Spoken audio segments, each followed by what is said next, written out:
प्रभु ने मैया को देखा। आज भक्ति के बाग में स्वयं भगवान मिलने आए हैं। आज भक्ति भी भगवान को देख के नहीं थक रही, न प्रभु के नेत्र भक्ति को देख के थक रहे। दोनों का मिलन हुआ। जानकी जी के मन में विचार आए, कथा बड़े विस्तार से पर समय होने वाला है, भगवान का भी विवाह भी कराना है, इसलिए थोड़ा सा जल्दी वर्णन करूंगी। माता जानकी जी ने मन में विचार किया, जिनको मैंने देखा है इन्हीं के साथ माँ गौरी मेरे ऊपर कृपा करें और इन्हीं के साथ मेरा विवाह हो। गई हैं गौरी जी का पूजन करने के लिए। माँ जानकी प्रार्थना करती गौरी मैया से, जय जय गिरिवर राज किशोरी, जय महेश मुख चंद्र चकोरी। हे गिरिराज की किशोरी, मेरे ऊपर कृपा करो, जिनको मैं बाग में देख के आई हूँ वो मुझे वर रूप में प्राप्त हो। गौरी मैया ने नहीं सुना, पिता का नाम लिया तो नहीं सुना, पर पति का नाम लिया जानकी जी ने। जय महेश मुख चंद्र चकोरी, हे महेश की चंद्र चकोरी, मेरे ऊपर कृपा करो और मुझे जिनको मैं देख के आई हूँ वो वर रूप में प्राप्त। तब भी नहीं सुना गौरी जी ने। फिर पुत्र का नाम लिया, जय गजु बदन खड़ानन माता, हे गणपति की माता, हे कार्तिकी की माता, मेरे ऊपर कृपा करो, जिनको मैं देख के आई हूँ वो मुझे प्राप्त हो जाए वर रूप में। गौरी मैया प्रसन्न हो गई। कहा मन जाहिरा चहु मिलहि सोवर, सहज सुंदर सावरो, करुणा निधान सुजान शील, स्नेह जानत रावरो, यही भांति गौरी असीस सुनसिए, सहत ही हर्षित अली, तुलसी भवानी पूज्य पुनि पुनि, मुदित मन मंदिर चली। कह दिया गौरी मैया ने, जाओ जो मन में सावरा बसा है वही तुम्हें मिलेगा। यहाँ पर माता जानकी पूजा करके अपने भवन में पहुंची है। यहाँ पर सुंदर राजा जनक ने धनुष यज्ञ का आयोजन किया है। देश देश के भूप जुड़े हैं और देश देश के भूप जुड़े हैं। यहाँ पर राजा जनक ने एक प्रण ठाना है, जो भी इस शिव के पिनाक को तोड़ेगा उसी के साथ जानकी का विवाह होगा। कहते हैं उन सब के बीच में भगवान श्री राम, लक्ष्मण और मुनि विश्वामित्र जी सहित पधारे हैं सभा में। गोस्वामी बाबा तुलसीदास जी कह रहे हैं, जिनकी रही भावना जैसी, जिनकी रही भावना जैसी, प्रभु मूर्ति देखी तिन तैसी, प्रभु मूर्ति देखी तिन तैसी, जिनकी रही भावना जैसी,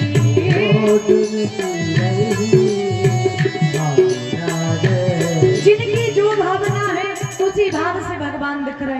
राक्षसों को भगवान राक्षस जिस रूप में दिख रहा है तो राजा के रूप में दिख रहे, माताओं के लिए पुत्री के रूप में दिख रहे, कन्याओं के लिए राजकुमार के रूप में प्रभु दिख रहे। प्रभु मूरत देखी तिन तैसी, रंग भूमि आए दोई भाई, भगवान मुनि विश्वामित्र के साथ रंग भूमि पधारे हैं। सब मंच है, मंच एक सुंदर विशद विशाल बड़ा सुंदर मंच बनाया गया, धनुष को रखा गया। कहते हैं सब राजाओं ने उस प्रतिज्ञा को जनक की सुना, एक एक करके सबने धनुष उठाया, पर शिव का पिनाक किसी से नहीं हिला। तो 10,000 राजाओं ने एक साथ उठाया, तब भी हिला नहीं। बोले क्यों नहीं हिला? लक्ष्मण जी ने कह दिया धनुष से कि सुनो, हिल मत जाना। पृथ्वी माता से कह दिया पकड़ के बैठना, जब तक भैया तोड़ने ना आए तब तक हिलना भी मत। अब खूब ऐसी पृथ्वी मैया जगड़ के बैठे हैं, किसी से नहीं हिला वो धनुष। अब राजा जनक मन में विचार करते हैं, राजा जनक मन में कह रहे हैं कि सुनो, मन में दुखी हो रहे हैं। और राजा जनक ने कहा कि मैं आज ये बड़ी दुखी मन से कहता हूं कि ये पृथ्वी वीरों से विहीन हो चुकी है। इस पृथ्वी पे कोई वीर नहीं है, इस सभा में कोई वीर नहीं है, इस सभा वीरों से विहीन है। तो इतना लक्ष्मण जी ने सुना तो तमक गए लक्ष्मण जी क्रोध के मारे। लक्ष्मण जी ने कहा, अरे राजा जनक, तुम कहते हो कि वीर विहीन ये पृथ्वी हो गई, ये सभा वीर विहीन हो गई, तो सुनो, तुम कहो तो इनकी कृपा यदि हो जाए तो सुमेरु पर्वत को मूले की तरह तोड़ दूं, कांचे घट जिमी डारूं फोरी, पृथ्वी को गेंद की तरह खेलूं और कच्चे घड़े की तरह मसल डालूं। और इतना ही नहीं, अगर इनकी कृपा हो जाए, अगर राम की आज्ञा हो जाए तो धनुष को 10 जगह से तोड़ दो, एक जगह की तो छोड़ो। अरे जिस सभा में वीरों की वीर रघुवीर बैठे हो, उस सभा में वो सभा वीरों से विहीन कैसे हो सकती है? बोलो राजा रामचंद्र भगवान की। लक्ष्मण जी ने जब ये कहा, राम जी कहते कहीं ये लक्ष्मण ही धनुष ना तोड़ दे। लक्ष्मण जी मुस्कुराए और मुस्कुरा के इशारा कर दिया। क्या कहा? सह नहीं रघुपति लखन निवारे, राम जी ने इशारा बस किया, क्या किया कि बस शांत बैठ जाओ।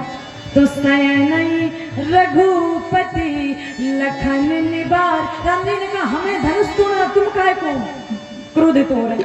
लखन निबारे, तो राम जी ने प्रेम समेत निकट बैठा, लक्ष्मण जी को निकट बैठा लिया।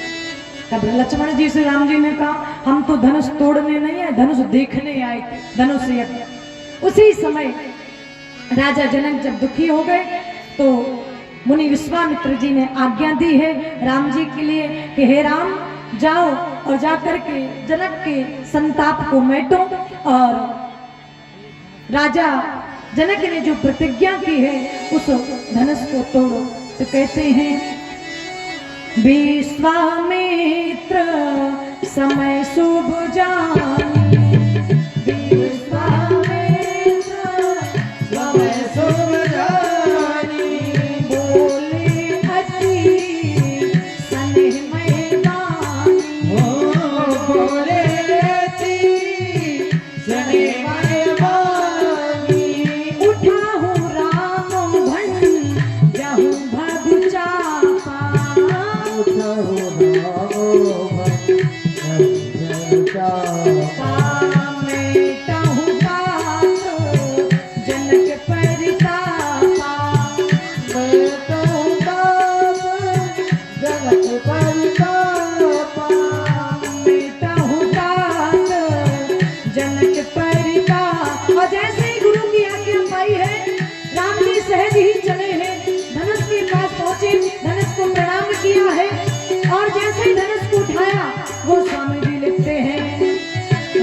लेते चढ़ावत खेचत डाले, लेते चढ़ावत खेचत डाले, काहू न लखा देख सब ठाणे, काहू न लखा देख सब ठाणे। राम जी ने धनुष लिया और धनुष का भंजन भगवान ने किया है। जैसे बिजली चमक जाती है वैसे ही भगवान ने धनुष को तोड़ा।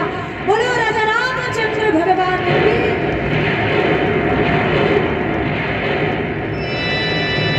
ताली तो बजा दो तुम सब। बोलो सीताराम जी सरकार की। और माता जानकी जी आती हैं, गावही सिए गावही छवि अभी लोक सहेली, सिए जयमाल राम और मेले। राम जी खड़े हैं, जानकी मैया भगवान को माला पहना रही, पर राम जी झुक नहीं रहे। तो क्या कह रहे हैं जनकपुर की सखियां, सीता जी धीरे धीरे आई, थोड़ा रुक जाए, धीरे धीरे मैया चल के आ रही प्रभु के पास। सभी माताएं गाना मेरे साथ। धीरे चलो सुकुमार सुकुमार सिया प्यारी, धीरे चलो सुकुमार सुकुमार सिया प्यारी, धीरे चलो सुकुमार सुकुमार सिया प्यारी, धीरे चलो सुकुमार सुकुमार सिया प्यारी, धीरे चलो सुकुमार। जैसे ही जानकी चल के आ रही प्रभु के पास, जयमाल मैया हाथ में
दुख न लागे।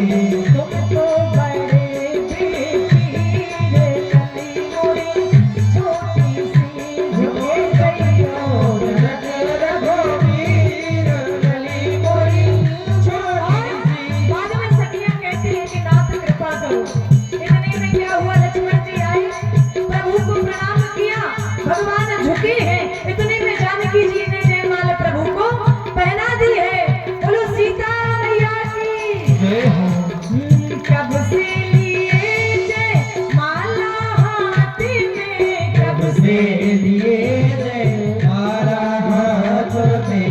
कृपा करो रघुवीर कली मोरी छोटी सी झुके गइयो जनक रघुवीर कली मोरी छोटी सी। झुके गइयो जनक रघुवीर कली मोरी छोटी सी। और भगवान का विवाह जानकी के साथ हुआ। अब एक एक करके भगवान के पैर पखारने के लिए आप लोग आएंगे। आज भगवान दूल्हा बने हैं। पहले हमारे यजमानी लोग आए, फिर एक एक करके सभी माता बहनें आएंगी। इस रस्सी को बीच में से खोल दें, हमारी जो कार्यकर्ता बहनाएं लोग हैं, ताकि माताओं को आने में थोड़ी सुलभता हो। थोड़ी बीच में जगह भी आप लोग कर देना। आज हमारे राम जी क्या बने हैं? क्या बने राम जी? बोलते नहीं आप लोग। दूल्हा, कैसे दूल्हा बने हैं? कहते हैं कि बने दूल्हा छवि देखो भगवान की। उठ के नहीं जाना, सभी लोग आएंगे भगवान को प्रणाम करने के लिए। और सुंदर आज जगत पिता जगत माता का विवाह हुआ है, तो आप सभी लोग इस आनंद को लें। घर में बेटी के जैसे चरणों बैठी हैं, एक एक करके सभी आएंगे।